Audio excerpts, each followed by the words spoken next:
Good morning, everyone. This is BizChicks TV. This is the place where you can find tips and tools to help you do business better. We're here to help you run a profitable business that's fun to run and to take the hassle out of your hustle. And today I'm here with my co host, Miss Francine Gregory, real estate entrepreneur and tech diva. I'm Terralina from California Cover Ups, and we are the Biz Chicks. We're going to be talking tech today in English, so you will be sure to understand. And remember, if you don't, just ask us and we'll break it down even more. Okay? So, with that, we're going to get this party started with This Day in Tech. What's up, friend? This week in tech, rather. Right. Well, hello, everybody. Welcome to, like Terry said, welcome to BizChicks TV. And we just want to say thank you to everybody who's watching live and on the replay. We want to thank you for subscribing. And also make sure you hit the bell icon so that you can get your notifications. We encourage you to comment, engage in this conversation. We want to hear what tech you use because, we learn a lot from the audience and our viewers about what they've used to make their lives go better. You know what I mean? There Yes. are some technologies out there and maybe people don't know about it, but it works for you. We want to hear about that. So, and today we do This Week in Tech History. I'm going to start down here. Boy, there's a lot of space stuff going on. Yes, a lot of space stuff going. Everybody's going to space this week. Yeah, and I'm like, really? Okay. Indeed. Okay. So let's see. The Monday was July 12th, some point. July 12th, 1990. This is a gaming story. Nintendo releases the original Final Fantasy video game for its Nintendo Entertainment System in North America, one of the most successful role-playing games for the NES. Final Fantasy helped to popularize the genre and has gone on to spawn one of the most well-known RPG franchises in history. Ironically, the game's creator, Hironobu Sakaguchi, thought the game would be his last one, hence the final in Final Fantasy. The game Had the game not sold well, he would have quit making games and gone back to college. So much for that. So what I've learned and what I've been seeing here, Terry, the kids and the people who are innovating and doing things are young. Not to say that we are all not young, but they tend to be open for things and tend to be risk takers and chance takers. Or maybe just explorers.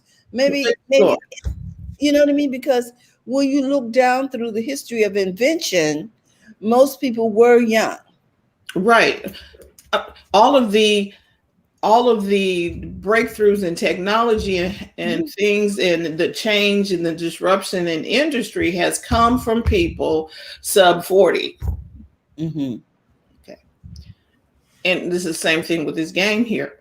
Okay, July 13th, 2001, the Code Red worm is released onto the internet, targeting Microsoft 2S web server. Code Red had a significant effect on the internet due to the speed and efficiency of its spread. Much of this was due to the fact that 2S was often enabled by default on many installations of Windows NT and Windows 2000. However, Code Red also affected many other systems with web servers, mostly by way of side effect, exacerbating the overall impact of the worm, ensuring its place in history among the many malware outbreaks infecting Windows systems in the late 1990s and early 2000s. And people have time to just do things to mess up somebody else's stuff. July 14th, 1965, NASA's Mariner 4 becomes the first spacecraft to perform a successful flyby of Mars and the first to send back photographs of another planet from deep space. Okay, did we not have a name for that other planet? Okay. The photographs are the first showing details of Mars' surface, including extensive cratering. Oh, yeah, they didn't know the name. Another gaming story, July 15th, 1983, Nintendo releases their Famicom system, short for Family Computer, in Japan. The Famicom would be slightly modified with a copy protection system, a redesigned chassis, and a front-loading cartridge mechanism, and released in the North America just over 2 years later as the Nintendo Entertainment System. The Famicom NES system would become one of the most influential game systems ever produced, making Nintendo the premier company in the video game industry during the late 80s and early 90s, picking up the mantle where Atari left off. And my final story. Anybody want to comment on Nintendo? I used to have Nintendo is the one with Mario Brothers, right? Right. Yeah. I'm serious. The gaming was major back in the 80s and 90s. So it's still major now too, but it was interesting back then. Fun. July 16th, 1969, Apollo 11 is launched from Cape Kennedy, Florida, on the way to becoming the first space mission to land men on the moon. That's your week in tech history. Interesting. Yeah. And okay, so what was I guess it would have been part of tech history, or what did Richard Branson do? Something he just did this. He has Virgin Galactic, his space brand, I guess you call it. So he took especially made glider, and it was attached to like 2 planes, and it went up to in the atmosphere to like the first level of space or something, and then it drops the airplane, and then it's in space, and then it glides to Earth. So it's not like I thought it was going to be like a rocket, like the space shuttle, but it's not. It was a specially designed plane to carry the plane that he and 3 of his employees were in, and it went up in a certain level in the atmosphere that was space. So it didn't go to space where it's like black, like you need when you cross the it's not. It wasn't like that's what I was thinking it is, which is what Jeff Bezos is doing. He's doing the space shuttle kind of thing, but technically, Richard Branson is the first billionaire in space because he went to the lower level of space. So it's the levels of atmosphere. So he went to the one that was like way up further than airplanes fly. So. Right. And it was all specially designed airplane and equipment and stuff, which was really exciting. So he pre-sold 600 seats at $250,000 a pop, I believe. So people just wanted their name in history because I was thinking, I was like, I would love to do that if I'm you're sitting in an airplane. You're not like the space shuttle with the suit and no, you're in an airplane. You wear a suit. They had on like flight suits, but they were sitting in an airplane that just went above. I'm not sure the atmospheric levels. Above our regular. Right, above our regular atmosphere, but not quite like outer space, like where it's all black and before you lose oxygen. Right. So their plane was specially designed to handle all of the G-forces and all of that. So I thought that was not, I was like, wow. I was like, because when I saw it, I was like, wait a minute, that's not a rocket and a booster and, like a space shuttle. He's not doing that. He did like a specially designed airplane, which fits his brand because he has, he has the airline. So now we wait for Jeff Bezos and his Blue Moon? I think it's Blue Moon. And his is the whole rocket booster and, going way up with the launch and everything. How is that? Can you hear the audio, or do I need to be closer? No, we hear the audio. We're good. Great. Okay. That Clubhouse? Yeah, Terry's Okay. in I'm Clubhouse. talking over here in Clubhouse with Dr. Tachi, and we got Dryer Buzz in the house and Ashley over here. So we're excited. Wow. Wow. So yeah, so space travel, the billionaires are working, Bloomberg is a story, billionaire space race between Bezos, Branson, and Musk is just the beginning. Yeah. And offering it to the general public, auctioning off seats. So trying to create a little equity for the average guy so that we will want to tune in. Or do we want to go? Yes. Yeah. Okay. Well, there are a lot of people who want to go, but the seats are so expensive. Well, yeah, I was just saying, Richard Branson already sold his seats. He pre-sold before his launch, so which makes sense, huh? Yeah, it was very smart. So his first launch is financed by pre-selling, the flights for everybody else. And then there was a mom that went on the flight. She was 32. Okay. Kelly Girardi, a 32-year-old bioastronautics researcher and social media influencer, is gearing up for the flight of her life to space with Richard Branson's Virgin Galactic. I can share this page so you can see her. I was like, okay. So you know how the terminology space flight versus space launch? I just noticed that. That was we were talking about with Richard Branson. I thought he was, doing a rocket thing. He's not. He did space flight, which he had a specially designed plane. So I just thought that was interesting. So this is her. She's 32 years old. I like it. Yeah, Terry and I were just talking about that. The people under 40 are the ones making and doing some stuff. Now, Richard Branson is well past 40, but his mind is he's still thinking like he did when he was coming up. Yeah, he said this was his childhood dream, so to go to space. So he did it. That's pretty good right there. Congratulations. So it's all about space flights. Well, and okay, they think we've conquered Earth. We still need to get this right down here, but okay.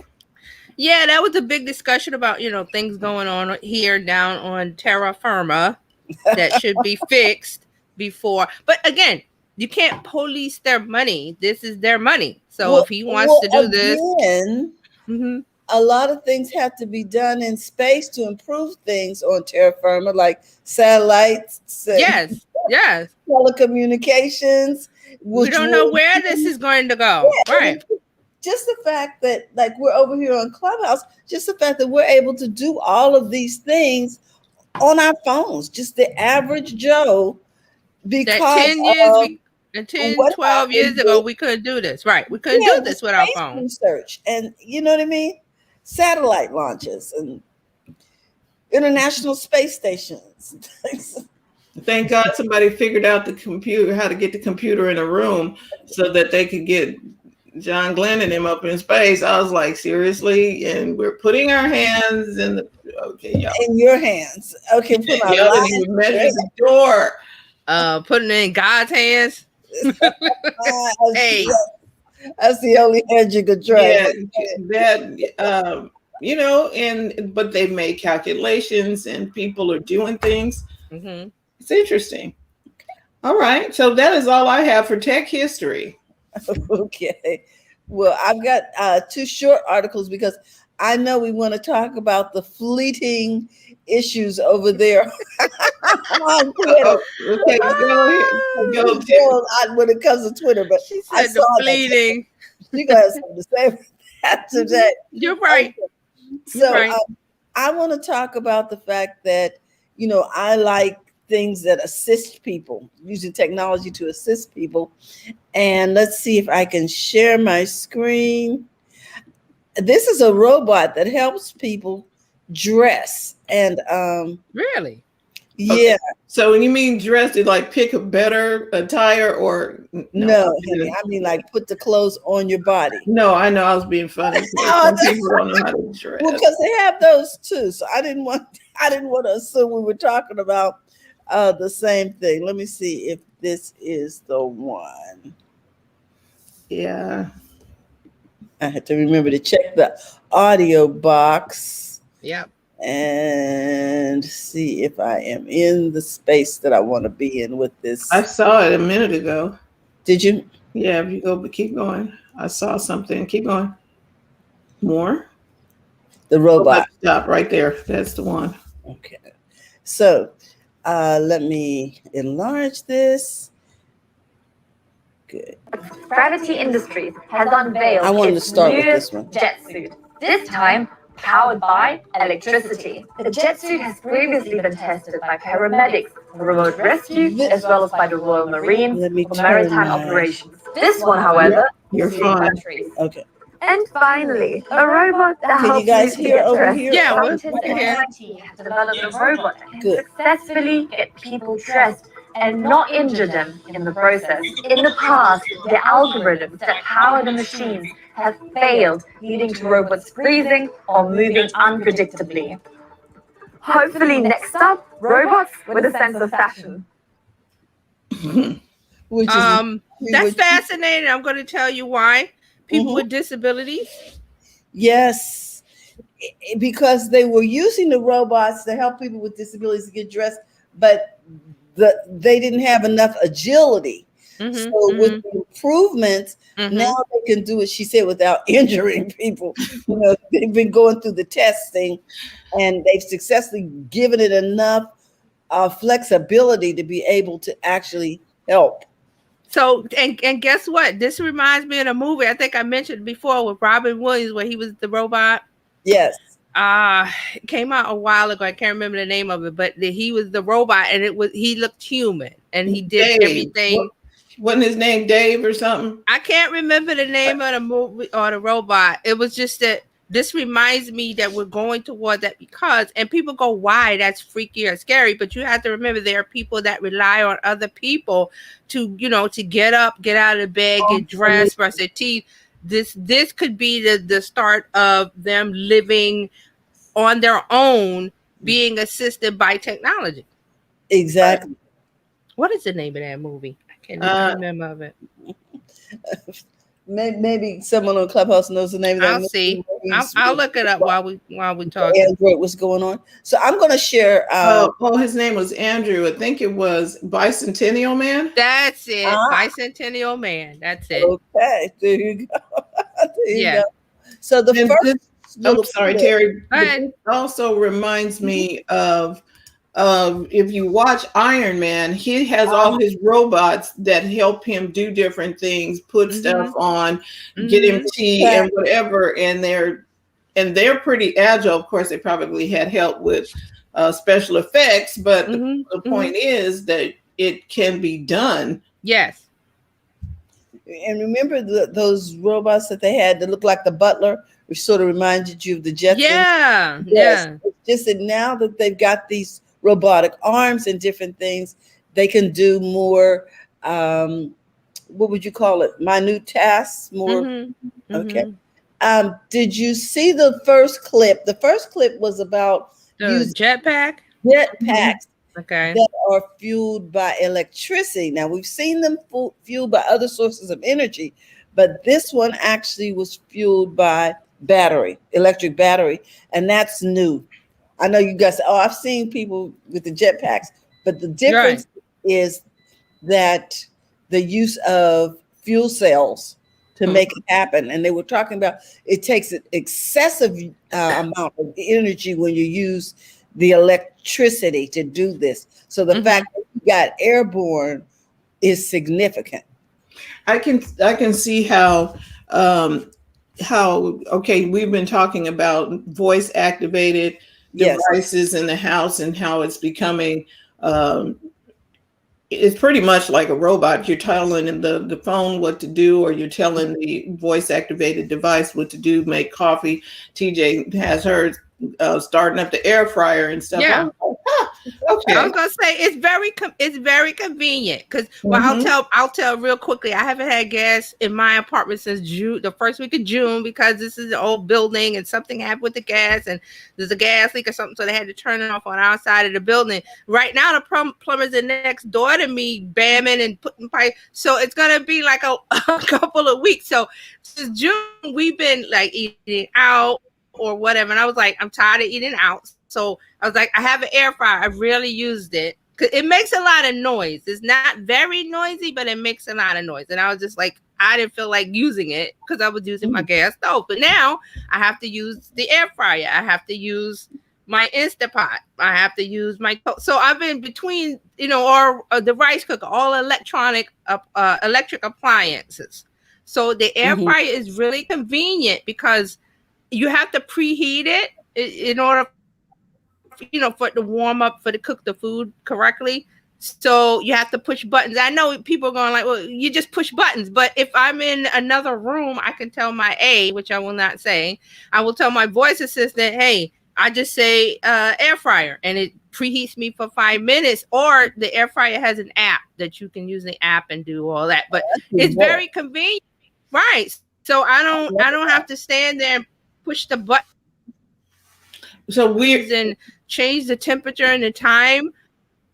Right. So it's set up for convenience. Right. And Rosie Robot. It's very convenient. I was like Jetsons.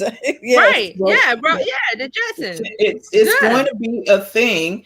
And then I hope we don't go to the other side. Like, what was it? Hey, mommy, I saw a bot on Humans where they look like real, they look real human and everything, but you can get in that television show, I think it's on Netflix, you can get a bot can come in and be your kid's friend or mom or something, and they cook breakfast and do the whole thing. Well, that's very okay. It's like hiring a housekeeper. Right. And right? I mentioned that movie with Robin Williams. If you get a chance to watch it, you'll see what I'm talking about. That the way because when this movie came out, I think this movie is like 20 years old? I can't remember. It's about it came out in 1999. Oh no, wait a minute. Yeah, 1999 science fiction. Yeah. So 1999, fast forward to 2021. And I'm remembering the movie in my head, but I'm going to rewatch it because I was like, hey, we're not going to be doing that. And here we are doing it 20 years later. Mm-hmm. Yes. Okay. Now, Mark, we got a comment. We had a comment over here on Clubhouse. Oh, okay. I said these things have already happened. It started when we asked electronic toys and things to babysit your children. And this has been since the beginning of time. So it's not new. Right.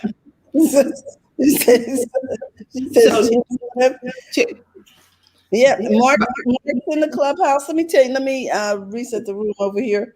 Okay, wait a minute, Terry. Turn up your volume on your phone. It's up as high as it'll go. Good, and then make sure it's just sitting near the microphone on the speaker. The speaker. Yeah. Make sure it's sitting next to the speaker on your laptop. Is this close enough? Just put it down on the table right near your laptop, and you'll be fine. Okay. I guess we're having trouble hearing you, Tachi, because they keep asking. So we got to. Clubhouse can hear us fine. I guess you guys are having trouble with me. Yeah, it's low. Just turn your volume up a bit. Okay. It's all right. Much better. Oh, good, because that's as high as it'll go.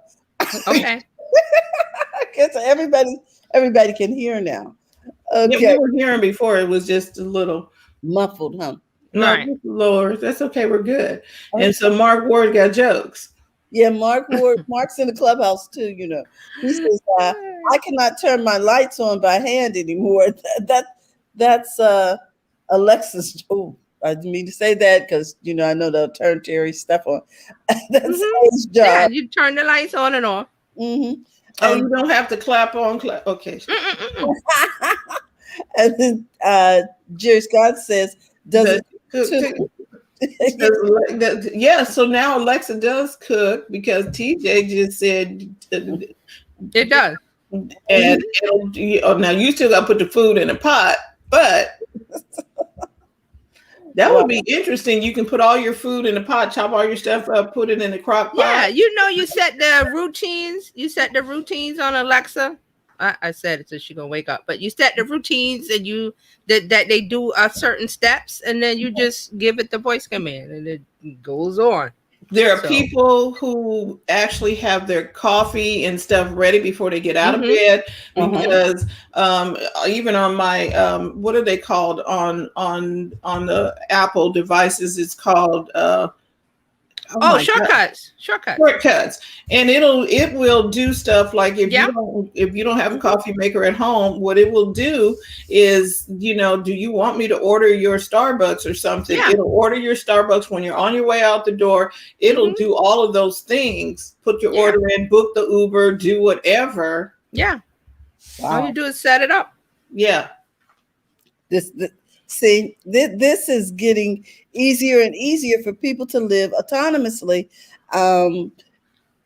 regardless of what's going on in their lives from a physical perspective or whatever. I think that's a blessing for everybody. Yeah, and the people that, like I said earlier, that have disabilities, and these things are lifesavers for them. Right. I think this is why I pay attention to these things, because I do have some people I'm connected to who can use these devices, right, and use these innovations. I want to share one more thing, and then I'm going to turn it over to you guys, and that is, can you really afford this TV? Let me see if I can share my screen. Oh, Lord, I'm going there. We've been talking about that roll-up TV. Oh, God. Yeah. We're still trying to do that? It's there, and guess how much it costs? I don't want to know. $100,000. Oh, shut up. Can you see my screen? Am I sharing? Yeah, I see your screen. You just need to push play. Let me see if I can start this wonderfulness. I'm showing guys over Clubhouse. I'm showing a video.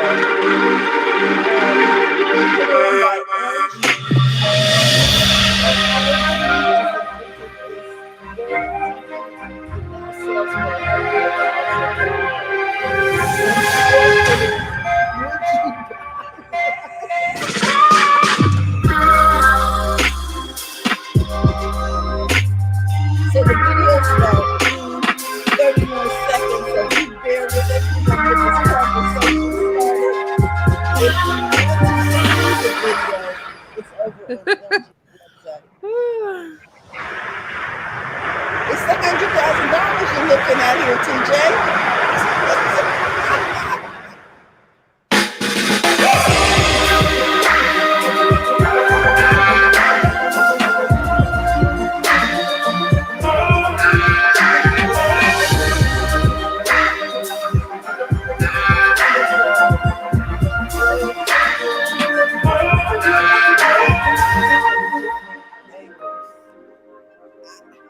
I don't know how much they pay to do this marketing, guys.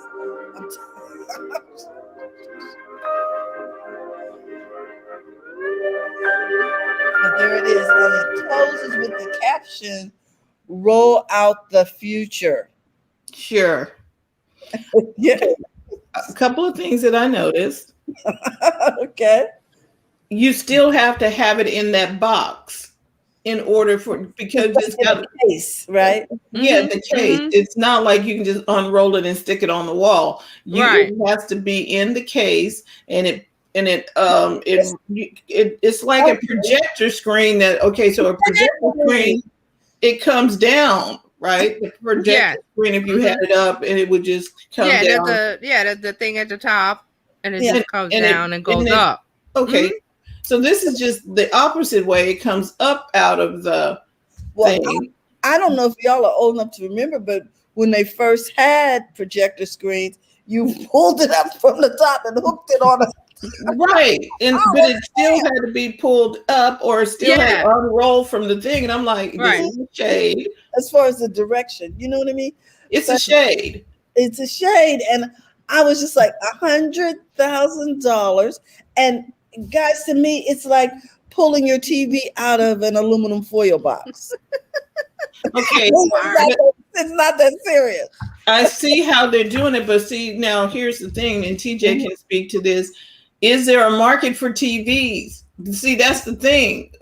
Everybody is going to a mobile device for watching their stuff. And okay, I have an Apple TV in here. Ask me how often I watch it. But see, here's the deal. This is why I always talk about generations. That older generations, they will all, I don't think they'll ever go strictly mobile. But like Gen Z, they will go all mobile because that's how they grew up. But you know, like, and for me, I will always want a TV because I want the big screen. But I think there'll always be a market for TVs, but they'll evolve like this one. Oh, it's gonna have to evolve under $100,000. Right. Oh no, yeah, I'm not talking about now the price. Yeah, the price definitely gotta. I thought it was extremely pricey. But remember when VCRs first came out, they were like astronomical. There were thousands, and then they went down to like $20. And out the box. As the people did, you know, there's a cycle. Yeah.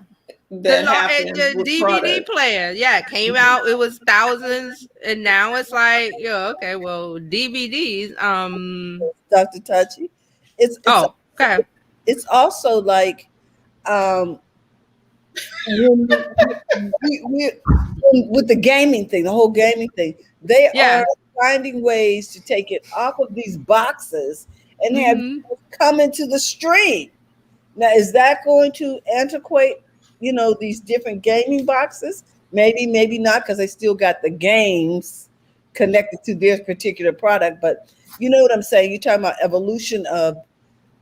See, they're getting away from the device still has to be, because it's still got to be plugged in for you to watch it. So it has to be in the little box.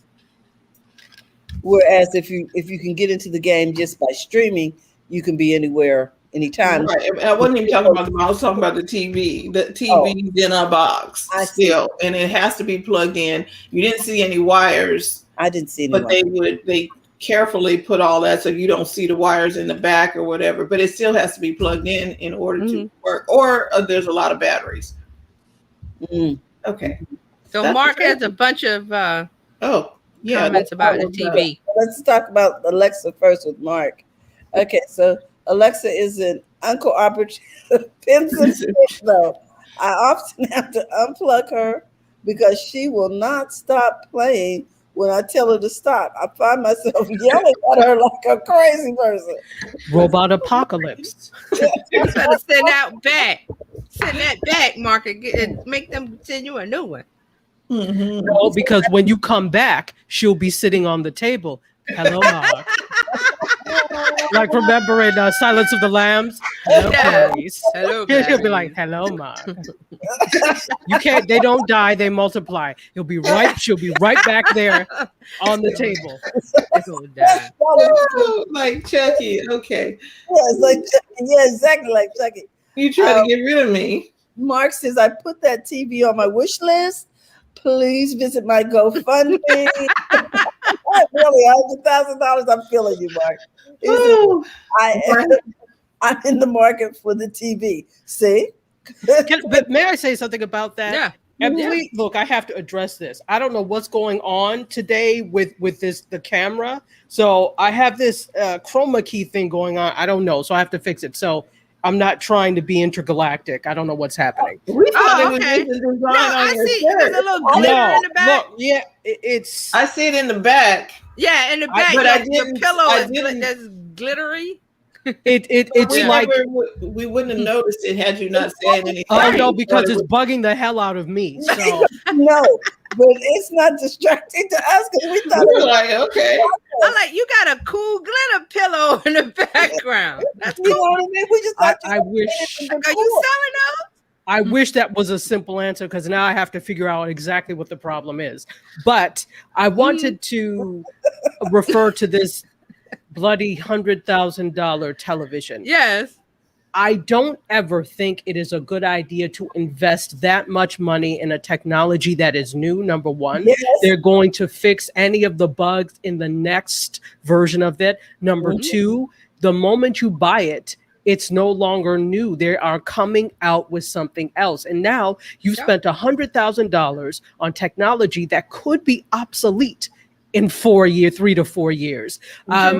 And so even though people have televisions that they've watched since the 70s, there's certain things that they can't do. So I really never think it's a good idea to spend that much money on that unless you have disposable money that. And if you do, I would point you to one of many charities where they could use that money well. That's all I have to say. Right. That's what I was saying about VCR DVDs when they first came on the market. Their prices were like sky high. And people were like, I'm not buying that. And then it took a while, but the prices dropped. So wait for the price to drop, Mark. Because the people who they were directing that to were the first adopted, early adopters. Yeah, early adopters. Those are the people who they were talking to, the ones who, I got the new thing, the new They were talking to them, the ones who they knew would buy it, and there wasn't a lot of those. And then other people would eventually join in if the early adopters did it because they want to be with cool kids. Right. There you go. And then it would eventually go to the masses. This is what happened with the mobile phones. So there are 3 stages in mass media. There are several different stages of adoption. So the final stage of adoption is where it becomes a mass medium. So you were talking about like the early adopters, right? The people where the thing that makes the difference between it being a mass medium is it's adoption, but it's also where it becomes cheap enough that a mass of people will adopt it. Yeah, manufacturing of the product. And that's what happened with the mobile phones and the tablets and the computers. It was high end for a while, and then as they figured some stuff out, other people join in, and pretty soon you can go to a few stores down the street and just buy you a computer for a couple of $100. May not be all that great, but you have one. So Mark says he's either going into space with Richard Branson, or he's going to buy a new TV. I vote for space. It's a toss-up, okay? Both will be a tremendous waste of money. Let me tell you that. I say just watch the movie. You're going to. You said that you're going to the edge of space. You're not going to space. It's the edge of space. Here. We're going to the edge. We're like right here. We can't cross over here because we didn't bring that headset. My thing is just like I don't want to say it's not that impressive, but if you remember years ago, I want to say it was about maybe 2015 or 16. Remember when Red Bull sponsored this wonderful individual to jump from space? Yes, I remember. Yeah, that's basically where they went. So the fact that this man jumped from like almost damn near the International Space Station back to Earth with a parachute, you don't impress me with your fancy aircraft with its air and pressurization and stuff. This has been done, and without an aircraft. So, but I think people have FOMO with this one. And they're like, well, I have money to burn. Let's go to the edge of space. And to have that, I say, good. Go get that experience. It only worked because Richard Branson has influence and notoriety. It would not have worked if I would have done it. He's got some friends and family in his circle that can afford that. But meaning that if any of us would have went there, everybody would have went. Only the people in the BizChicks community would have celebrated. But other people would have like. Oh my goodness! Well, that's it. I didn't mean to take you down the rabbit hole. I thought we could discuss these in 15 minutes, but evidently not. Okay, so where are we going next? Are we going to Twitter? Okay. Well, okay. All right. Before we get into this week's social media news, I wanted to share this story because I thought of Terralina when I read it, and then also it ties in with her jetpack story. So I wanted to show it to you. So I'm going to do the screen share. Okay. Now, could you see that? Fingertip sweat. Into electricity. You'll be able to charge your phone with your fingertips. With your sweaty fingers. But, okay, I'll let you say. Okay, but let me wait a minute now. Sorry, I muted myself. Okay, so real quick, researchers have found a way to convert fingertip sweat into electricity. You'll be able to charge your phone with your fingertips. So a new study has found a way to convert sweat from your fingertips into usable energy. So this was a group of nano-engineering researchers from the University of California, San Diego. They found that fingertips produce 100 to 1,000 times more sweat than any other body parts. So they did a test to generate electricity with you have to put an absorbent band device to the tip of the finger, and then there's some kind of electrodes come out of an enzymes that generate electricity.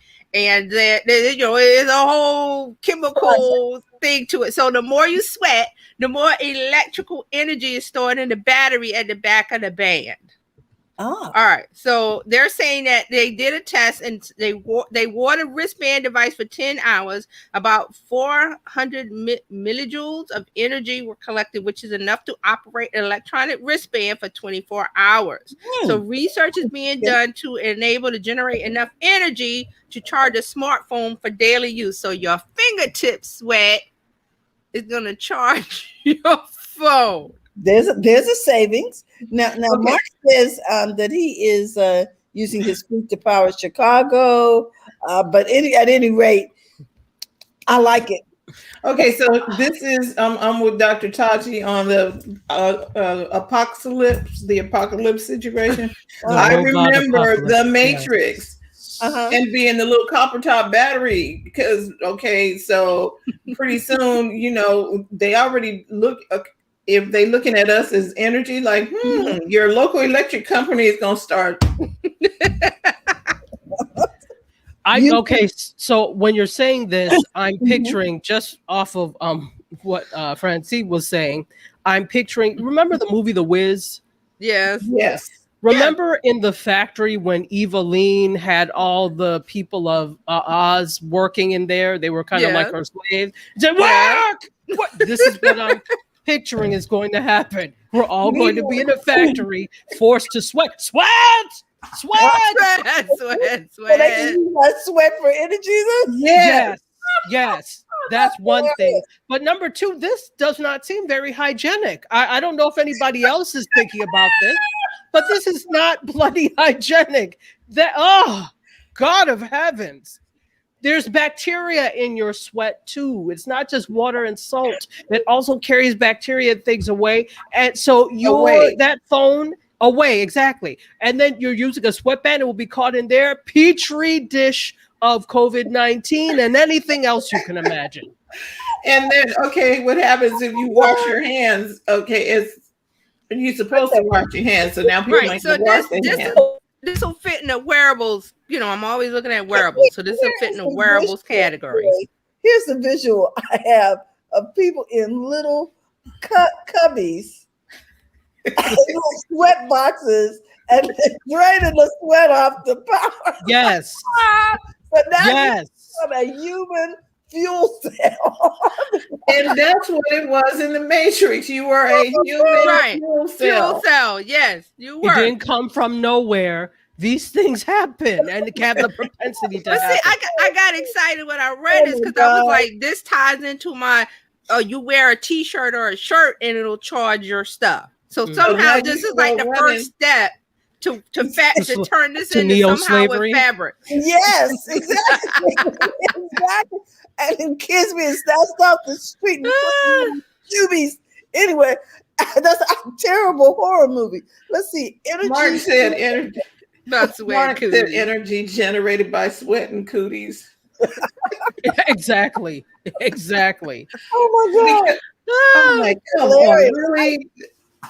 Think outside of the box. Think outside of the box. Well, if somebody is going to, if they stop using the sun or the water or whatever they use to get electricity, then they start looking at you like, looking at me side-eyed. Yeah. like, how much do you sweat? Or on a real level, I mean, this is really a rabbit hole, but it also looks at things of just like you look at the future of robots. And remember, we talked about the fact of consent and things with robots. Okay, so these are humans. But if you have them in a state of servitude, just picture, oh, well, you owe money for bills. To the sweat box you go. Oh, well, your choices are you can go to prison or really you have no choice. You've done a crime. You've got to go sweat it out. So, what happens? what happens in that case? And, we can say it's fantastical and a crazy idea, but I don't think so. Those types of things, there are very little protections in place that protect you, that may keep you safe, to be honest. True. Our laws are held together by paper mache and popsicle sticks. And at any moment, that house is ready to fall. So what prevents this from being used? And even if it's not, for example, government sanctioned, being used in, evil ways. Misuse, yes. Because the people who, it's all based on whoever is going to use the technology, you're at their mercy, whim, or something, because if they're no good, they're probably not going to use it for good. Okay, then I'll take Duracell for $500, Alex. Hey, Tim. Tim says, wow. Hey, Tim. Crew is here today. Awesome to see all four of you in square at a time. Yep. Welcome, Tim. And before I start, let me see if I can stand up. I wanted to show. Be more. Let me get you. Yay! Yep. It looks great. We should all have one. Okay, I'll send you guys one. And we can put our logo on it. I'll send you the logo, and you can put our logo on it, and we can wear a BizChicks TV t-shirt. I will send you one. No, what I mean is I want to put our logo on it, be more with our BizChicks logo, our little orange and whatever color that is. The little red bag. The red bag. Okay, do what you like. I'll send you one. Her t-shirts up. You want to customize them, is what I be more. Yes, you can do whatever you like once you get it. Okay. Yeah. I just sent it to you. Okay. We will fix that. All right, so let's look, because we'll be here all day. We're gonna fall in. We're gonna talk about this stuff. All right, so we go. We diving in. Yes. All right. So this week in social media news, I'm going to start with Clubhouse. I usually start with Twitter, but I'm going to start with Clubhouse because Clubhouse is doing some things. Hey, Clubhouse. Hey, what happened to everybody? We're here. We're here. All right. Oh, there we go. Okay. All right. So thing. Don't pay it any mind. We just don't pay no attention to the man behind the curtain. All right, so Clubhouse has established a deal with TED to expand its content pool. They are partnering with TED. TED, the TED Talks. They want to share, so they want to share exclusive content from TED's roster of thought leaders and experts. So this can help people and users come back to the app because Clubhouse is all about having big talks and big communications, and everybody's talking, and we're getting together with audio. So they said okay, so it was this week TED will host a series of rooms with their official Clubhouse club. So they will have programming with different shows. They listed the shows. I'm not going to read them. It says the room and Clubhouse built upon an idea shared in a TED Talk and book by AJ Jacobs, and they're going to invite notable guests to the Clubhouse community to come together and talk. And so there'll be more shows and there'll be more announcements in the week ahead. So Clubhouse is partnering up with TED Talk. So, TED Talk's a big talk brand. So speakers, important speakers and things. So that's good. All right. So also Clubhouse has introduced back channels, its own direct messaging feature. I tried it out last night. I think I sent a message to you, friend. Oh, I'll have to go and you have to check it. phone. So let me get my phone since I'm not in Clubhouse. So when you go to Clubhouse, hold on. There's now an arrow at the bottom. Is that what that is? Okay. Let me get to my Clubhouse is open. Let me close it. Okay. There's it looks like a paper arrow airplane pointing up. When you tap on that, it says back channels. Yes. So that's where you and I sent a message yesterday to you, Fran. So if you go, you should be able to find it.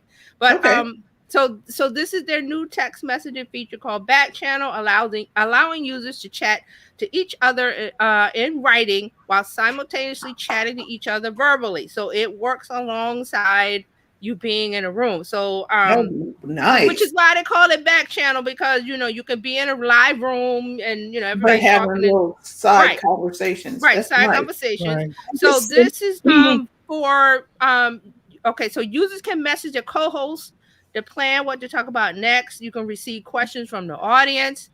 Listeners can discuss the conversation with each other while it's still happening and without interrupting the host.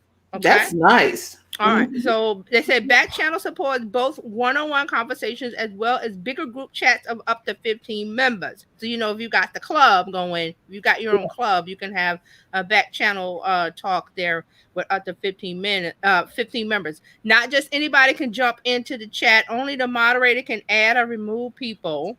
Though you can voluntarily remove yourself at any time. You'll also be warned if you're added to a group that includes someone you've blocked, so you can leave. So, because there's that, part of the whole privacy and hate speech and protecting yourself from stalkers and people following you. So if you block somebody, they won't be able to chat to you.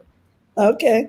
All right. And they're saying anyone can message you by default, though messages from people you don't follow are placed under a separate request tab. So Instagram has this with the DM. So you could, if you set it up where only people that follow you can chat, if someone that doesn't follow you, they can put it in request and it goes to a separate tab and you just tap it and you see who it is. Right. Send a message to drivers. Right. So it says you can also message people that you don't follow. Just go to the profile and click the paper airplane icon.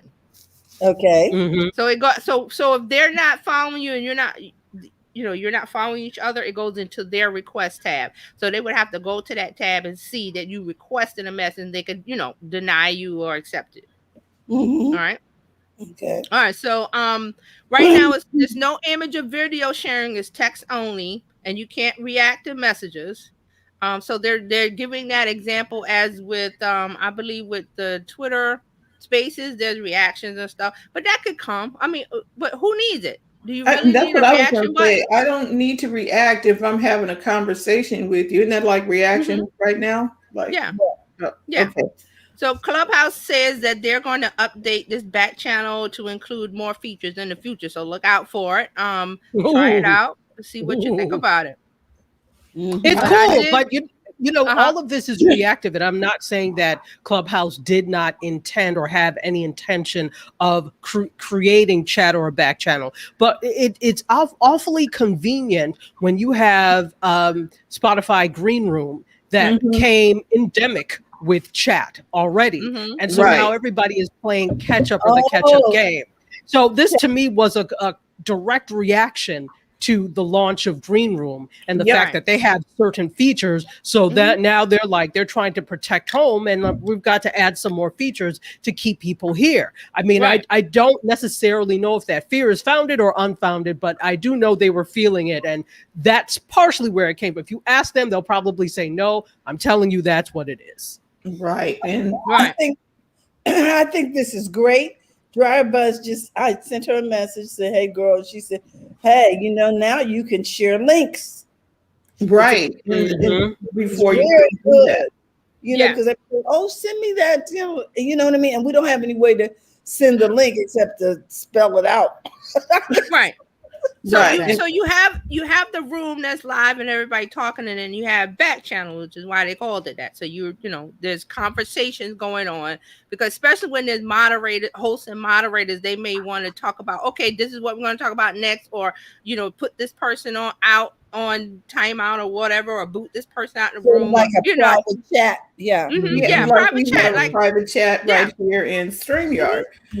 And what I think I'd like, well, no, I don't think I would like to see recording function. Just let us record whatever it is, and we tell people you still let them know that it's being recorded and let them opt out like they do on Zoom.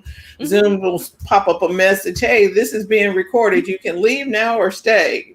Right. Exactly. Right. Okay, so there's your Clubhouse, what they're working good. on. Thank you. Okay. So much. It just leveled them up a little bit. I was tempted to go in the green room and start some stuff, because I was like, and it records it too. Yeah. Oh yeah. That's Mark had some comments. Okay. Go ahead. Let me find Mark. Oh, as a speaker, I don't like people being able to enter mid-talk. It's like people walking into the middle of a movie. I construct my talk with a, build for a reason. So mid-talk. So he's saying this is talk versus discussion. Okay. So try it out. Oh, like with TED Talks. I get it. Oh, okay, right. So let's see what Clubhouse is and doing. Maybe you don't get an opportunity to, anyway. Yeah. So remember, Facebook has their live, live audio rooms and Twitter Spaces. So I wonder how that's going, because do I have that yet? Anyway. Just keep an eye out. Audio, social audio rooms is one of those hot things. So, but we'll see how that works. All right, so we're moving on to Twitter. Now, Twitter is retiring the fleets option. Wait.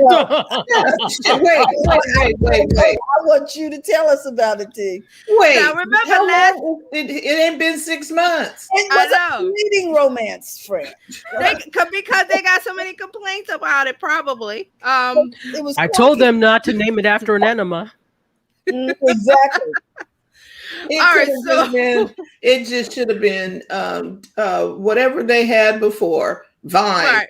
So this is the deal. They're retiring fleets. This is their take on the stories format. It's the circles at the top when you're in the app and you tap on it and you see. Most of the time, it's a tweet that's been pinned to the fleets. So that was part of the problem. Twitter didn't want us to pin tweets. They wanted us to create original content, and nobody did that. Well, I mean, we built it like we wanted, right? Right. Because so people were like, I tweeted something, I'm going to put it up in a circle for amplification. Twitter's like, no, we don't want you to do that.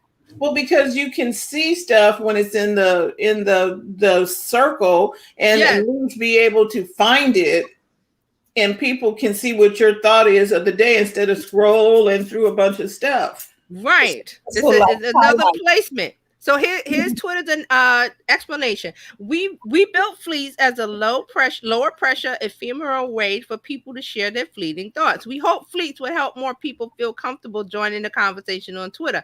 But in the time since we introduced fleets to everyone, we haven't seen an increase in the number of new people joining the conversation with fleets like we hoped. Because you tried to tell people how the hell to use it. We said, well, we want to know, that's not how we want you to use it. Oh, then I don't have to use it. Very simple. Okay, so fleets will be around for 2 more weeks, but those circles aren't going away, because that's where Twitter Spaces conversations will stay. They're already there now. So the circle turns purple, and there's like an additional side and like a plus if there's more, the number of people that are in a Twitter space. So, but now it won't be fleets. It'll just be Twitter Spaces at the top that you can join in. Okay. And how many of us in here use Twitter Spaces? I've used it when it first came out, but not now. It's not user friendly. Clubhouse is easy. You just click. Yeah, Clubhouse is easy, yes.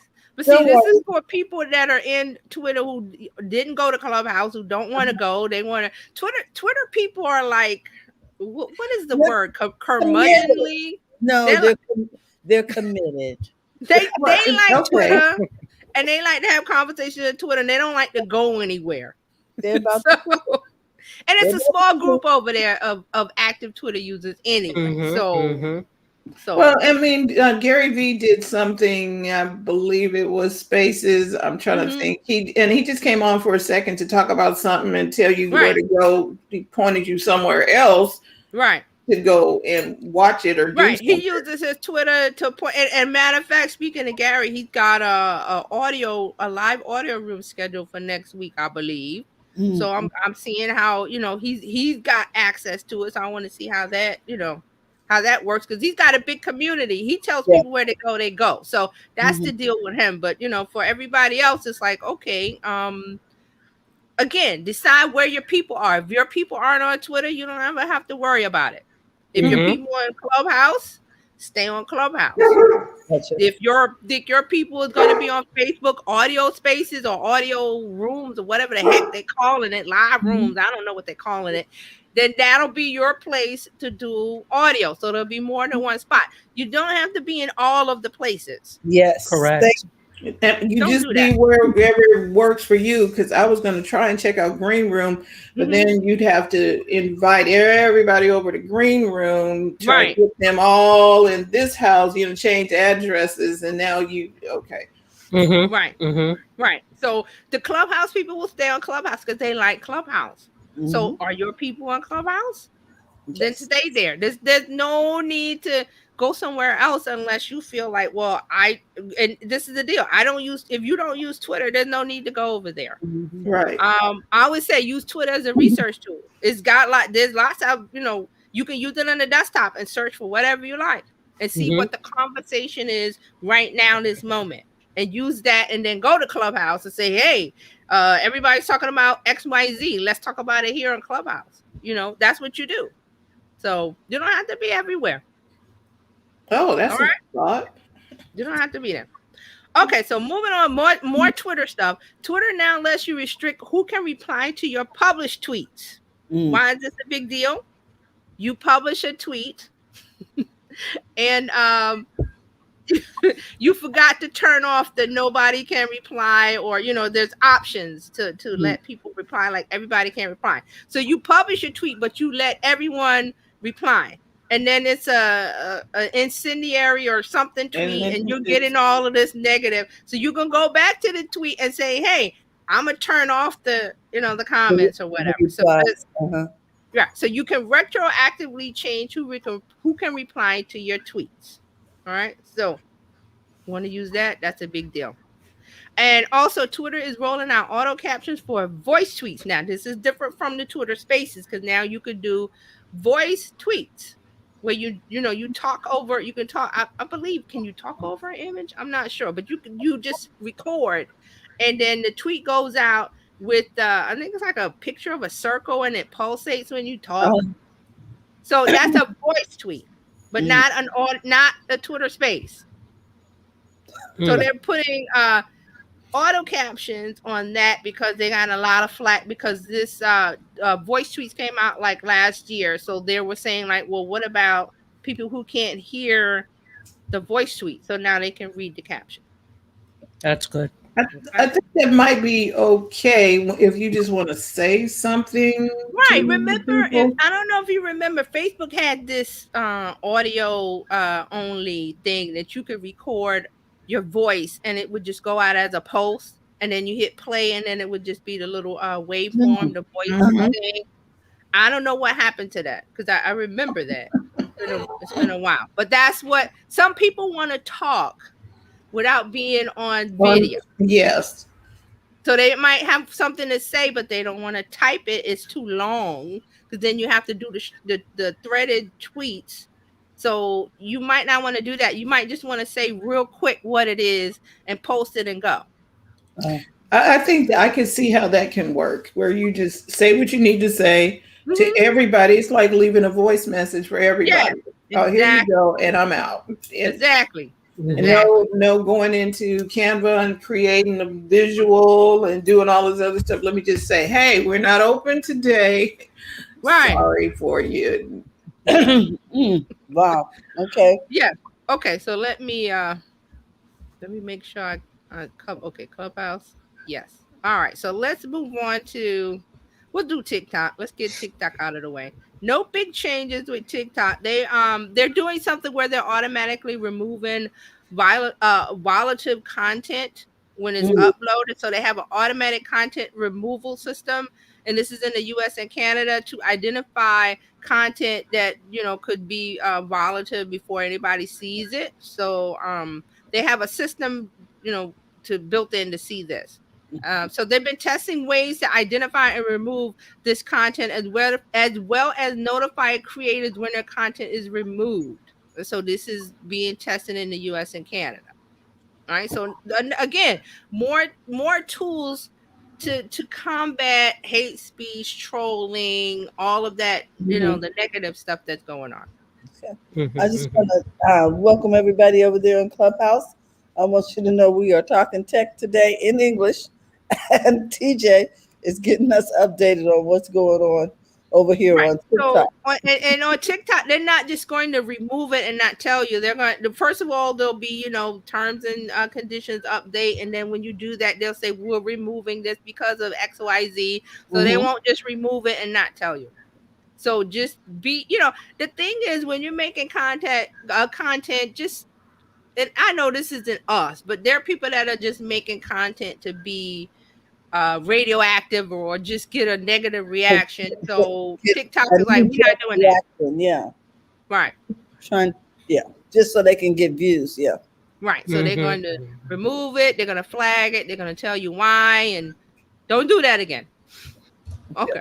All right. So TikTok is also expanded in they're creating a branded content toggle to add more transparency to brand creator partnerships. Now, what this is the same thing with Instagram. When you're in a sponsorship or a branded partnership with a brand and you create content, but it's really to sell their product, you have to use the hashtag ad and and then there's another option where you have to say this is sponsored content. So TikTok has the same thing. They're calling it branded content toggle. All right, so it's for the influencers. They have to turn this on when promoting a product in their clips. Oh, okay. So here's the explanation from TikTok. Branded content is subject to our branded content policies. We publish branded content policies on our website at the end of May to support the beta test of the branded content toggle in select regions.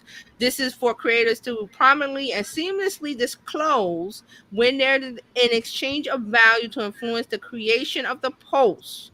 When enabled, the toggle adds a disclosure, for example, hashtag add to the description of the video.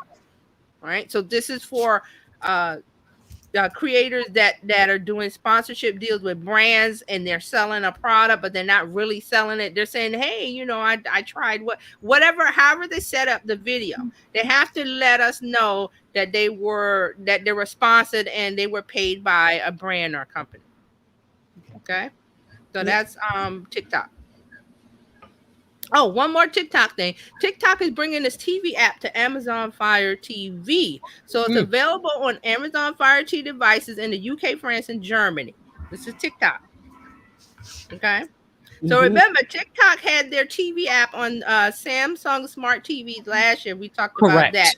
Right. So now they're bringing it to Amazon Fire TV. So they're going to allow viewers to watch content from feeds such as For You and Following, including popular videos among a big range of categories. So now we can see old man Steve. No, go ahead. So they're all going to provide a personalized Discover page where TikTok users can find more of their favorite content creators and category. So TikTok is trying to come from mobile and integrate themselves into the TV experience for the older generations, because Gen Z and those guys they're already consuming TikTok on their phone. They don't care to watch anything on a big screen TV. So this is to bring more people, the older crowd, into the TikTok universe by partnering with these TV brands. Okay. All right. Okay, so let's move on to let's do Facebook. So we'll do Facebook. Messenger has launched sound emojis to their app, and I sent one to Tachi. I don't know if she saw it because I wanted to test it You out. did. I said no. I said I see. Yeah. I said it works. Check. Yeah. Okay, because it didn't pop. Oh, I see. Because it didn't pop up. Emojis. Okay.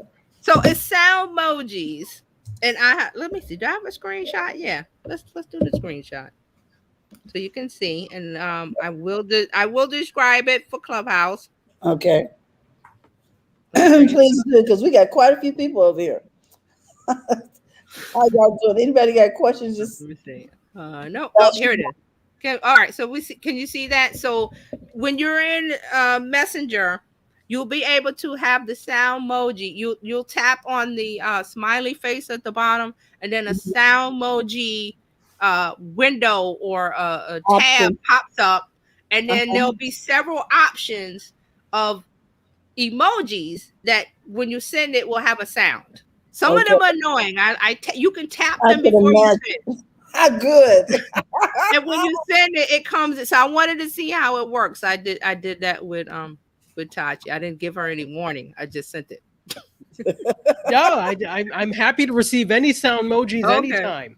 Okay.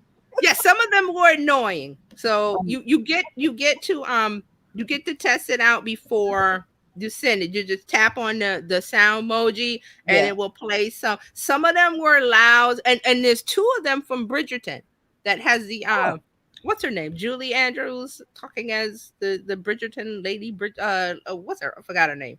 But she's narrating the entire thing. Yeah. Lady Whistledown. Yeah, Whistledown. Lady Whistledown, I think it is. Yeah. Whistledown. So you can, if you want to send a sound emoji in Messenger, there you have it.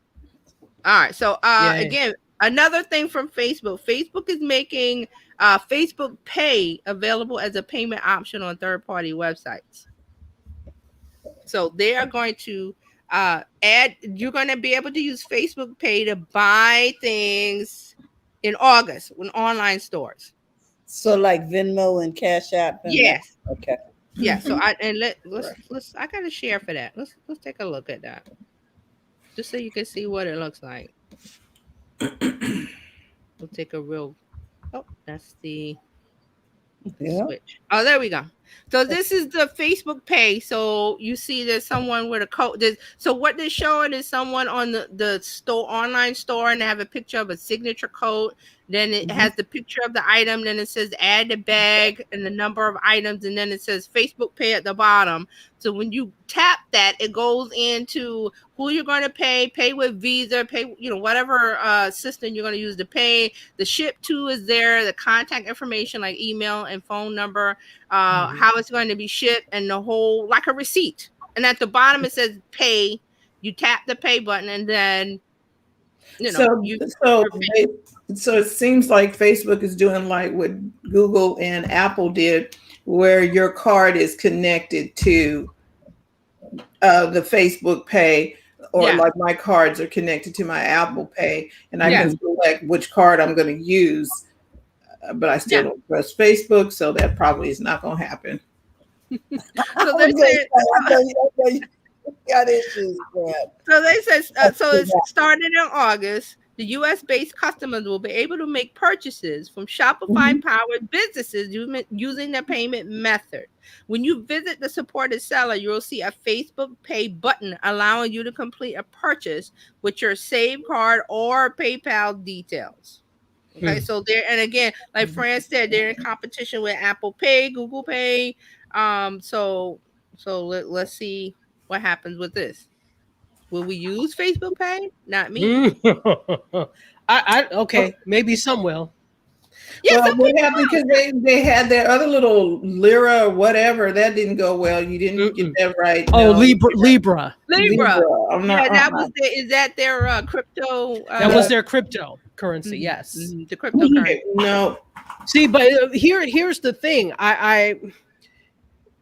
speaking of Libra and the cryptocurrency, right? Blockchain and cryptocurrencies only work because people have a belief, agreed upon belief, that this is an actual form of currency. If I don't trust you, right, how is that going to? You have already dissolved our trust, and now you want me to go into a venture with you on currency that arguably doesn't exist and just go on your word, sir? I will not. So that's part of the problem here. There needs to be a large trust factor in order for blockchain to work. Yeah. Oh, yeah. So, I agree 1,000%.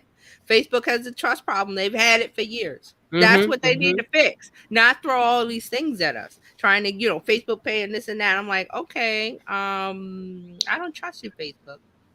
And you know why, but you won't fix that. You won't fix that. Nobody holds their neck to the fire. Is that the saying? It is now. Nobody holds their neck to the fire when they do something wrong. We still stay on Facebook. We still communicate there. And it's one thing if you're like, okay, well, it's to be expected. But some of the loudest voices sometimes, I'm like, but you're still there. They are. It's because you've fallen into comfort. They've fallen into the comfort hole with Facebook, and these are certain generations, because the younger generations don't use Facebook. They use the other apps. So we're talking about people who are maybe a little older, who are comfortable with Facebook and don't want to change. Correct. I'm in my, I'm sitting there. I got my comfort space on my sofa, and I'm watching my streaming, and I got my snacks, and I don't want to get up. That's what it is. So if Facebook is the best of your retirement years, I'm sorry for you. So there you go. Oh yeah, because that Facebook is a little interesting, trying to get around in there to watch anything or try and go in with a purpose for something, because it's so. Yes, but those spaghetti against the ball and see what sticks. That's their motto. I call it the Death Star. Yes. Yes. Tachi says, master of none. There you go. There you go. So Facebook is here. How long it's going to stay? Who knows? Like I said, there's people that are holding on to it, and Facebook is bringing tools to them instead of these people going out and seeing what's new and what's better. But we're not going to denigrate them. So if they want to stay on Facebook and use Facebook Pay, more power to them. Yeah. Enjoy. All right. So Facebook is going to invest $1 billion in creators of content for Facebook and Instagram. So Zuckerberg has announced that they will pay out more than $1 billion to creators on Facebook and Instagram through the end of 2022. So he made this announcement Tuesday. They give a lot of details. So here's his statement. We want to build the best platform for millions of creators to make a living. So we're creating new programs that invest over $1 billion to reward creators for great content they create on Facebook and Instagram through 2022. Investing in creators isn't new for us, but I'm excited to expand this work over time. So that's what he's come up with. So right. So now one of the programs is when you go live and you do bonus. What is it? The stars? Was it stars? The stars feature. Oh yeah, the bonus things you get, like point. Yeah. So that's one of their things. But they're making this big announcement saying more things are coming, and so just be on the lookout for it. So okay. So they who is this for? They want to help creators, live streamers monetize their streams via direct donation from their fans and followers. They're saying so this is for gaming creators. This section is for the gaming creators. They're saying Facebook will provide a financial bonus to creators who hit certain stars milestones. So this stars is like, okay, you use the stars, however it works, and it's like a contest. So they're saying they're going to give a bonus to hits. They're going to have milestones. Like if you hit this many stars, you get this bonus for gamers. So it's like, what they used to call the ping pong machines. What is a pinball? Pinball machines. You accumulate points, and then this only the difference they're going to pay you. Right. So they're saying this was one of the examples of the bonus was the Stars Challenges program for gamers. If they can get people to buy the stars a certain amount, they get a bonus. And so Facebook is going to set that up. And there's going to be other things for live streamers beside gamers. Like, what was that? Something that Instagram put into play when you went live, and I forgot what it was. I forgot the name of it. But this is an announcement from Facebook. They didn't give a lot of details. The details are to come, but they're going to invest $1 billion to creators, Facebook and Instagram, through the end of 2022. Mm-hmm. So we shall see what comes of that.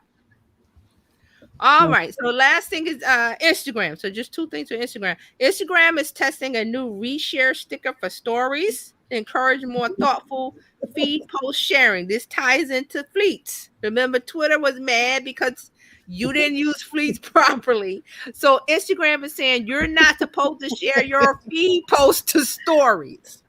I don't give a damn what you say. If I want to share my feed post to the story, then that's what the hell I'm going to do. You can't tell me how to use it. And that's what people are saying. Let me show you what it's going. The new sticker is going. They have a new sticker. So here's the sticker is you take your post, your video, whatever, and then you go to the sticker that is called reshare. And when you hit the reshare, it goes to a window where you choose the post on your feed, and then it puts it in as a small square on top of your original story. So you have to start out creating a story. Then you go to the reshare sticker. Then you pick the post that you want to, share to your story, and it goes the little square on top of the image or the graphic that you have. May I? Yes. I think here's my problem with that.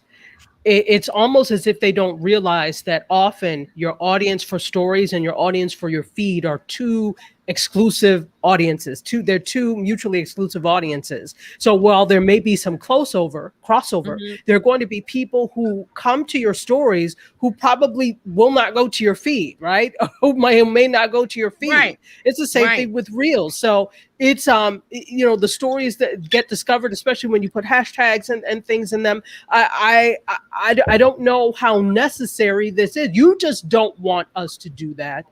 Mm-hmm. But then you would also have to penalize us for a lot of other ways we use it. And at the end of the day, it's not how you want us to use it. It's how we decide to use it. Yeah.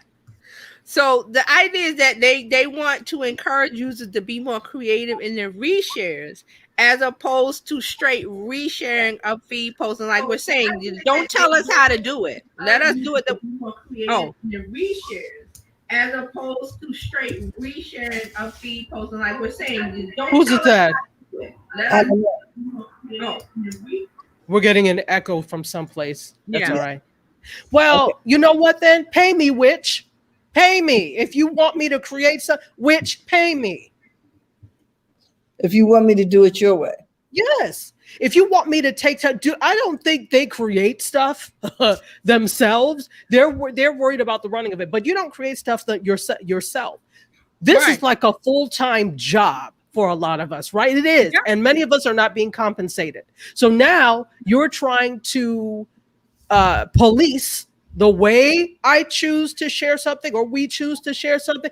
Okay, I'll do it all day long. Send a check. Exactly. All right, so the Instagram VP Vishal Shah says people tell us that they prefer original stories content over reshared posts. So we're testing a new way to reshare with stickers. Our hope is that people will be more intentional when they share, which will create a better stories experience for everyone. Okay. So this new reshare sticker is a limited test. It's a limited test. I want to know how often he uses this tool himself. True. Like he said, not at all. Not at all. You know what I'm saying?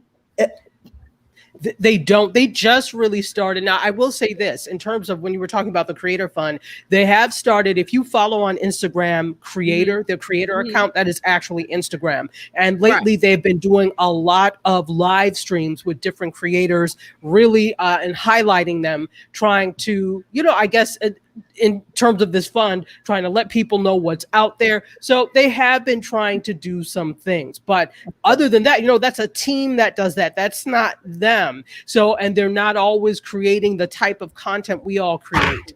So they don't get it. They don't know. I don't think they get it anyway. They don't. Because you remember Adam Mosseri said, "Oh, well, we're switching to video. We're video only, or focusing on video." Which I was like, keep that internally.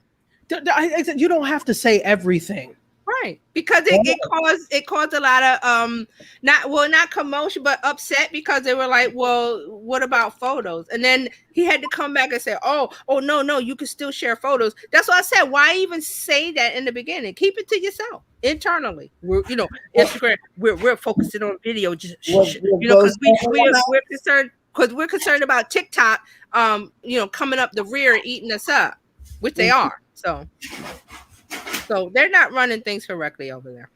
All right. So one more Instagram thing. Instagram has released a new in-app tool that helps users recover hacked Instagram accounts. Because if your account was hacked before, or they, booted you out for some reason, whatever, it was a nightmare to try to reach somebody on Instagram to get your account straight. So now they had a new security checkup that guides users through steps, including checking login activity, reviewing profile information, confirming accounts that share login information, and updating account recovery contact information such as phone number or email. So we'll see how well this works, because the process to get somebody to notice what's going on in Instagram it's just crazy, because I had to go through it. My account was they locked my account. I was like, what are you talking about? I haven't done anything spammy or suspicious or whatever. So you have to go through all of these hoops and send an email and do this and do that, and then you don't hear anything, and then you have to start the process over. It's really crazy. So I'm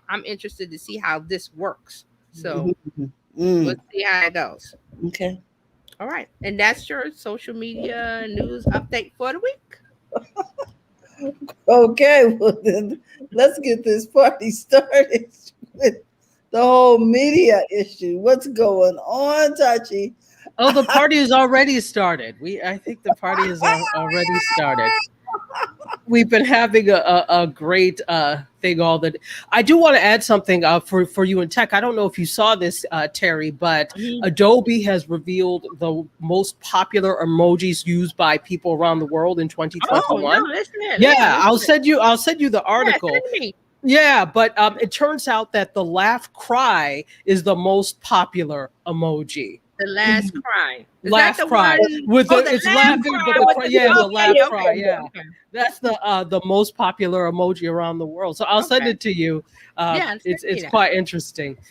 All right, welcome everyone to another week of What the Hell is Happening in Media. I am your guide for this flight. I'm Tachi.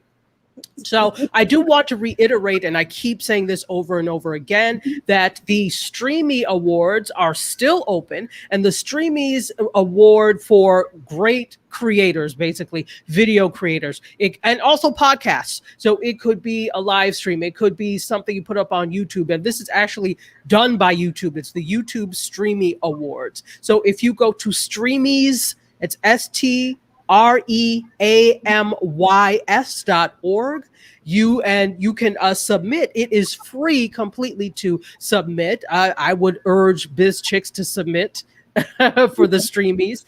And thanks to Jelly Smack, it is free. So this is the second year they've done free submissions for the Streamies. If you're doing, if you have content, I would say apply. It's often a numbers game with these things. So just go ahead and apply. And on to the next, I am mentioning the NAB show once again. The National Association of Broadcasters is doing their show live in October 9th through the 13th in Las Vegas, Nevada.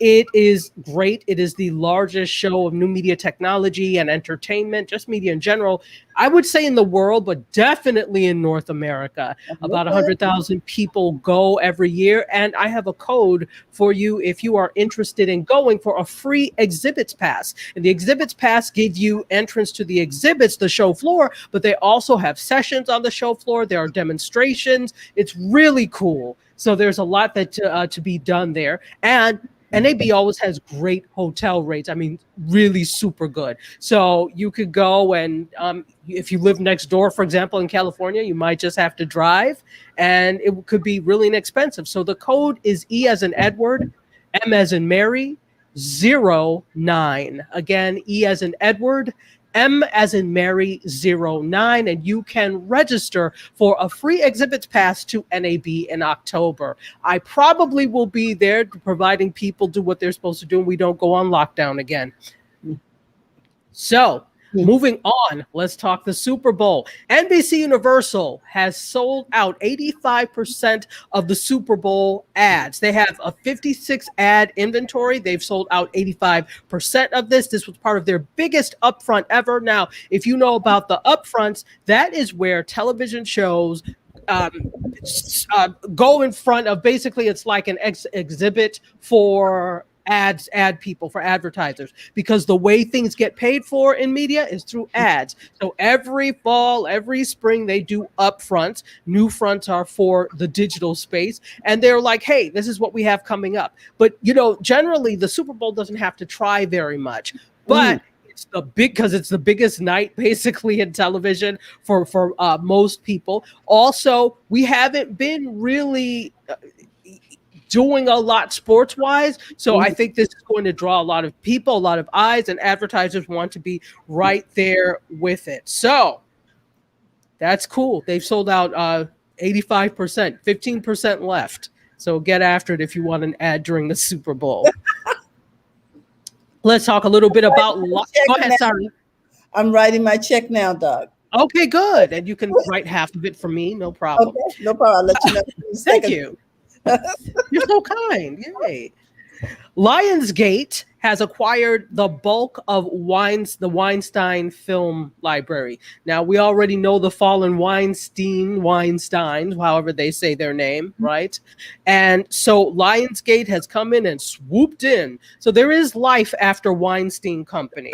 So Spyglass Media acquired Weinstein Company's film and TV library in a bankruptcy auction 3 years ago. And they had announced that they sold the bulk of the feature film library to Lionsgate Entertainment. So all of this is now acquired in bankruptcy by Spyglass, and Spyglass has now sold it to Lionsgate. So this sale is actually part of a broader partnership where Lionsgate takes a 20% equity stake in Spyglass. And Spyglass then gets a first look TV deal with Lionsgate, but we don't know the terms of how much this deal was worth. I'm dying to know, but we don't know. So what does this include?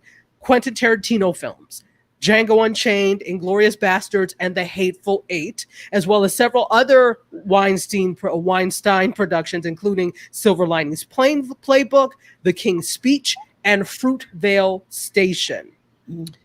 So this is in addition to their library of already 17,000 other titles. Yeah, so lots going on there. Let's talk Netflix. Netflix is expanding into video games now with a new executive hire. Didn't I tell you, if you want to know what a company is doing, watch who they hire, watch their acquisitions, watch their job boards. That tells you what direction a company is going in. So Mike Verdu is a former Facebook and Electronic Arts executive. He's joining the team as the new VP of Game Development. So this tells you they're expanding into video games. So he was most recently the VP of content for Facebook Reality Labs. He oversaw Oculus Studios and the team that brought second and third party virtual reality games to Oculus VR headsets. He was also formerly the VP of mobile for Electronic Arts, where he was responsible for mobile games like Plants vs. Zombies 2, The Sims Free Play, and Star Wars Galaxy of Heroes. So they made a good acquisition with this one because he knows what he is doing and talking about. So look for more gaming happening at Netflix soon. Francine, you would probably appreciate this, or anybody who is into older television shows. Norman Lear, about to turn 99, still at it.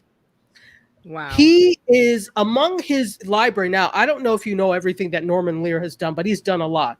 All in the Family, The Jeffersons, Good Times, Maud, One Day at a Time. I could go on and on, but his stamp is all over 1970s and early 80s television. I'm telling you.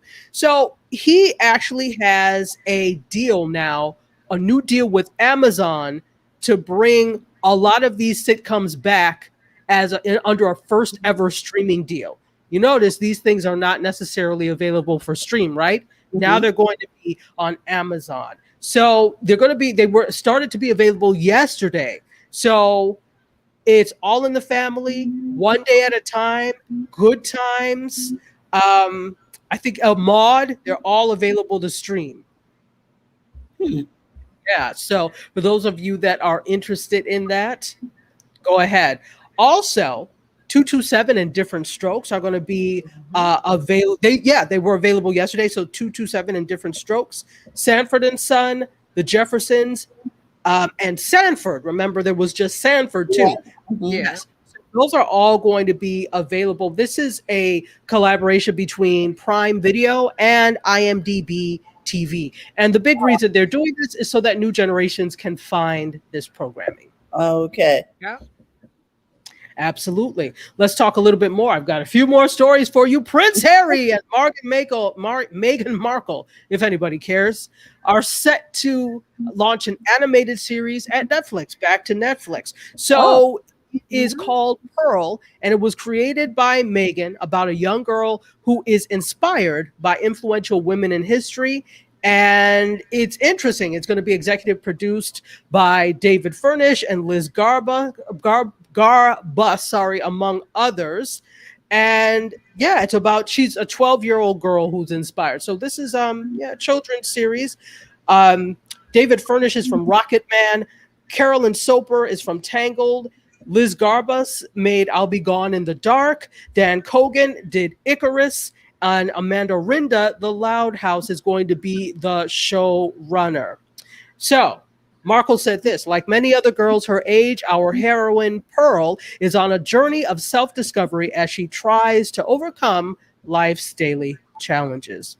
Well, you knew there was going to be a back to Hollywood when she left. Yeah, because they need that income too. Yeah. Exactly. You leave the royal family, you leave your money. So exactly, you leave all the benefits on the table. So but fortunately, she does have good connections, and they are marketable. Mm-hmm. That's why you don't burn your bridges, right? Yes. And she probably did that because she knew she would need an out. I'm just saying. She knew that at some point this family is crazy. I need to have stuff set up. Go ahead.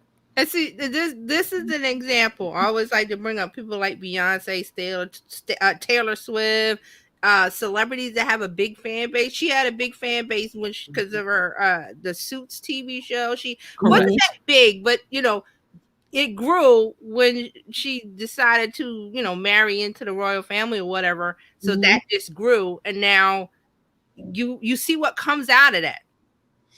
Having the community of dedicated fans. So yes, and it evokes empathy for what's going on with them. Yeah.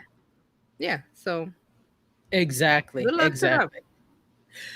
Absolutely. Good luck. And I can't wait to see what else you produce. But this is right in line. So I'm sure they'll be a lot happier. Yes. And let's talk. Go ahead. Wait a minute. I think it's time to. Did she have the baby? She had the baby. Her name is Lisbeth. I think. Yes, Lisbeth. So she's got the little girl now. So it all sort of works full circle now. Absolutely. Well, good for you, Archie, Lisbeth, and Harry. Good for you. Listen, when you have a story that when they got married, I think I put something on my website about when you have a story to tell, people buy into it. Yeah. So they really bought into it. Absolutely. So let's talk a little bit, going back to TikTok a little bit and talking about a specific creator. And I'm sure Yolanda will appreciate this because we talked about this at Breakfast with Dryer Buzz. Senegalese. I'm sorry, go ahead. I was looking to see. She's still in Clubhouse. She's listening. Yeah. So Senegalese Italian phenom Kaby Lame is on track to become TikTok's most followed creator. Now, Really? I don't know if you know who he is. Do you all know who he is? No. No, I'm going. Okay, yes, you do. So he's the one that does these videos where people do all these life hacks, but they're not really hacks and they're super difficult. Then he'll do something like it'll be a bottle opener. It's all difficult. He'll do something like this. What's his name again? And he'll do like that. His name is Kaby Lame. Okay. Yes. So you've seen him before. I'm telling you, you have seen him. Ah, here he is. Yeah, you've seen him. So yeah, take a look. It's Kaby He got 90 KHABY. million followers. Wow. He has 90 million followers. Yes, he is on track to become the most followed. If he's not now. 90.9. Excuse me, 90.9. Don't forget about that 0.9. That's big when you're in the millions. Yes. Right. You know, when it's like me, that's like half of a follower. So, you know, definitely a big thing. So he is Charlie D'Amelio. How do you say her last name? D'Amelio? I know. Yeah, I know who you know who I'm talking. Yeah, I don't know how to say her last name. Right. The something. Yeah, exactly. Well, I try to pronounce things properly, so I apologize. Yeah. So Charlie was the longtime leader as the most followed creator of all time on TikTok. That's what I thought. Yeah, but he's on the tail, on the heels. Oh, okay. Yeah. So LeMay could achieve this feat by mid-August, they said. So because D'Amelio counts 120 million followers, but has gained just 2.6 million over the past 30 days. But LeMay is like 90.2 million, right? But has amassed a stunning 21.9 million over the last 30 days, meaning his rate of growth, if it continues on this trajectory, is more than hers. Okay, so she has 120.2 million followers. Okay, now she has 112. Okay, see, things change so fast. Right. This was just as a print time, right? Which was like a couple yesterday. And so now, wow. Yeah. So interesting. So good for him. I like to see this because there was this whole thing, and you all know about the creators of color, particularly Black creators on TikTok, not getting just due, right? The strike amongst all. I saw that a lot with dancers, Black women not wanting to create dances anymore because they were co-opted and then repackaged and sold back to the masses as their own. And it's like, well, what happened to me? Which is why I think we have to be more savvy and smarter about the way we share things. We have to value what we share. And I believe, what's the talk show host? He had one of the TikTok creators on doing the dance. Jimmy Fallon. Right, Jimmy Fallon. And then there was an uproar because they didn't put the creator of the dances on. They put her on. Well, Jimmy Fallon's people didn't do their due diligence to see, all right, well, who created this? Often there's a paper trail or a digital trail of who the original creator is. And what I like about what's been happening on TikTok is people will do things like the go lay down challenge. I'm about to go lay down. So I love it. It is hilarious. So there was someone who did this, a creator, they put them all together. And then there was a creator who was like, I'm going to add to this. He rapped over it. He remixed it, but he was like, go follow the original creators. Please see the original creators. So I love that people on TikTok, the actual creators, are hearkening back to the ones who did it. So my thing is, okay, yeah, it was your people, but your people are trash. They didn't do a good job of discovering who the original creators were. And this often happens with creators of color. So I'm glad to see that Kaby is getting some shine and just due. I have a final story. Okay. Because we're like really far over. The Emmys are coming up, and streaming is big on the Emmys. So we have a lot we have some things from Apple Plus. We have some things from HBO, right? HBO Max. So there are a lot of the streamers are there. And in fact, the funny thing is, I can't remember who it was, but garnered more Emmy nominations than like Fox. And I know, the traditional one. And I know they are mad. They are just steaming in their skin. But that's what you get. We tried to tell you streaming was a thing. You didn't want to listen. And they now want to poop. didn't want to poo-poo it. Exactly. Well, poo-poo to you because you lost. So, as part of this Emmys thing, I think this is really cool. One of my favorite shows over the past 2 years has been Pose, which is about New York City ballroom culture and people of color created. It was Black and brown people, Blacks and Latinos. Excellent show that created ballroom culture. And I've been fascinated with it ever since I saw the movie Paris is Burning. So Paris is Burning is from the 70s. And when I was still working at my university, we did a whole tribute to for the I think it was the 40th anniversary, the 40 or something like that. It was the 40th anniversary of Paris is Burning, so we did a showing, and I had somebody come in from one of the houses in Miami who was a house mother, and we talked about it. It was amazing. So I've been fascinated with ballroom culture ever since we did that program. So with Pose, the star who plays Blanca, what is their house name? I don't think it's Extravaganza. Evangelista, right? The House of Evangelista. So, Evangelista, right? She plays the house mother Blanca Evangelista. I love that, and she makes Emmys history as the first transgendered performer nominated in a lead acting category. And so, I mean, it took this long for them to actually cast trans people. You know, so this is great. Good for you, MJ Rodriguez. Congrats. And that's my time. That's what I have. Wow. I look so forward to talking to you. I just want to say one thing about Pose. If somebody is hesitant about the ballroom culture and that whole culture, it's the story. Always look at a show with the storytelling feature. Is it the storytelling on point? Is it excellent? And this one, yes. So don't remove your restrictions or whatever because it's about this, that, and the other. Watch the first episode, and you'll be hooked on the story. Absolutely. The storytelling gets more wonderful as each season progresses. Did we get the 3 seasons or 4? 3 seasons. Yeah, this is the third and final. Yeah, third and final. So it's a wonderful story arc. It's great, and I love Billy Porter and I love MJ Rodriguez and what is her name? It's drawing a blank. Yeah, I know who you're talking about. Show for me. She's like the Samantha character of Sex and the City. She makes the show. When she reads someone, hey, yes, you feel bad for the person. I can't remember her name.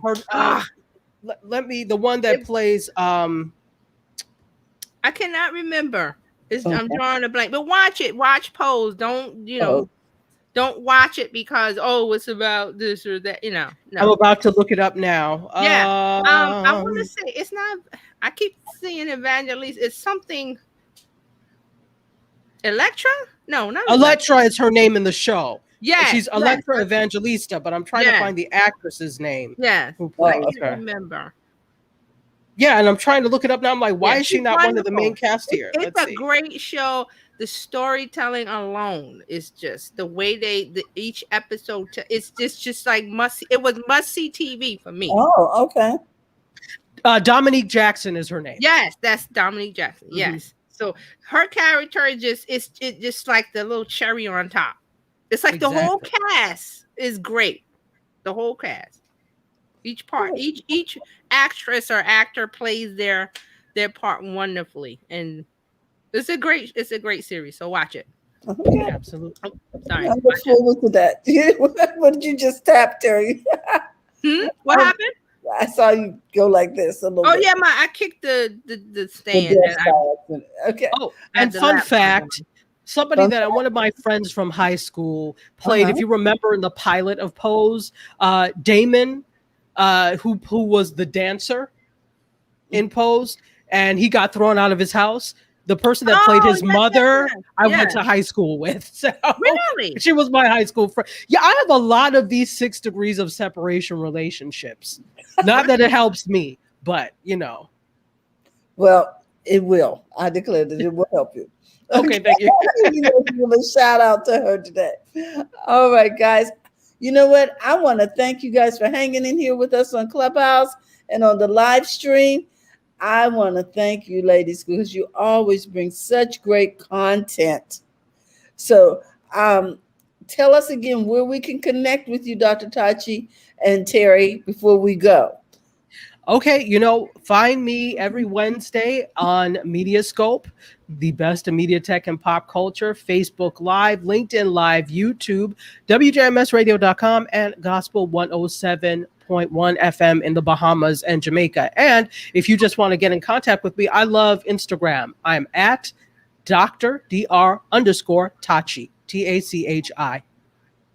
Thank you so much. And TJ, we know what? Well, you find me, Terry Johnson Online everywhere, or go to terryjohnsononline.live. I do the Tuesday digital marketing chat with the BizChicks on Tuesday, and then I do a second part 2 where we go into more details and in-depth on Tuesdays. So go to terryjohnsononline.live or go to Google and Terry Johnson Online. Okay, so guys, we now know where we're going to be on Tuesdays and Wednesdays, right? Yeah. We're going to be following these great ladies. With that, I want to remind you to go to the front of your own line, and we'll see you here on Monday with BizChicks for coffee, tea, thoughts, and conversations. And we are going to be closing out the clubhouse in 1.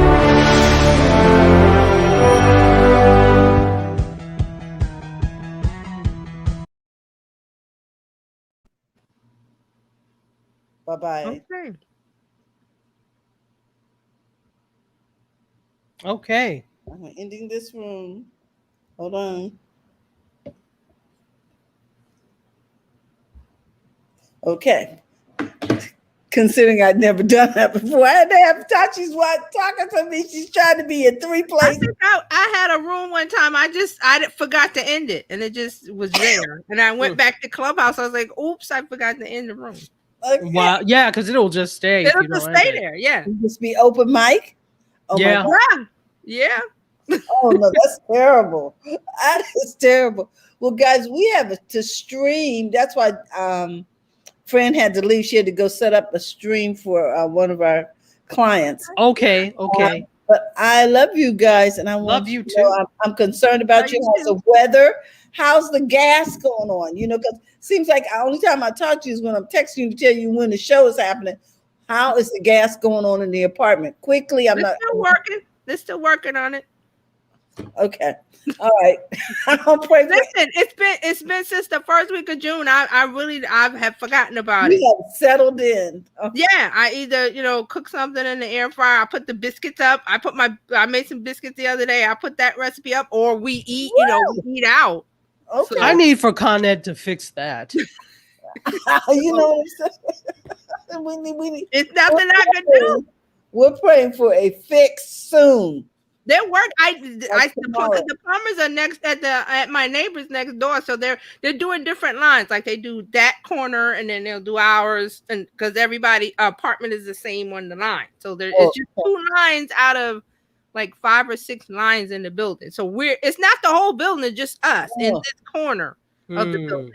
So everybody, all our neighbors, is like, "Oh, you don't have gas." I was like, "Nope." Well, I declare you're gonna have some gas before the winter. Yes, you need it. Okay. Well, like I said, it's just for cooking. I mean, if it was wintertime, we would still have the heat. So have the steam everything heat is separate. Okay. Right. So good. And it's just us. It's not the whole building. It's just one corner. It's like the only people I'm concerned about is us. I know, right? Yeah. So one of my neighbors sent me filet mignon. He was like, "Oh, I feel bad for you. Here's some filet mignon."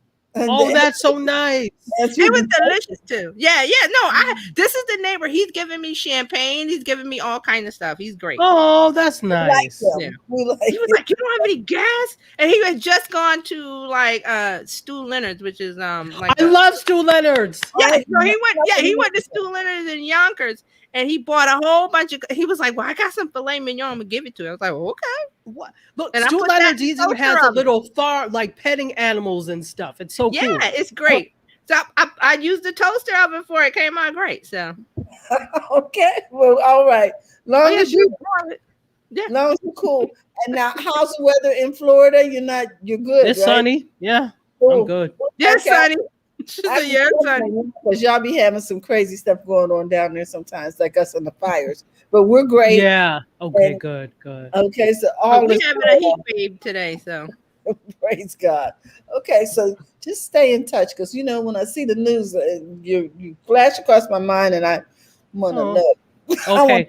Yeah, I sent a message when I heard about the storm. Was it last week or the week before? Yeah. No, But- but see, the thing is, it was on the other side of Florida. So thank you Right. for the concern. I was like, This no, was we're good here. cool. This is good. Yes. All right, beautiful. All Okay. right, ladies, thank you so much for all that you do. We appreciate you. Absolutely. Bye-bye. Bye. Bye. Have a good weekend. Have You a guys great too. Bye. Bye-bye.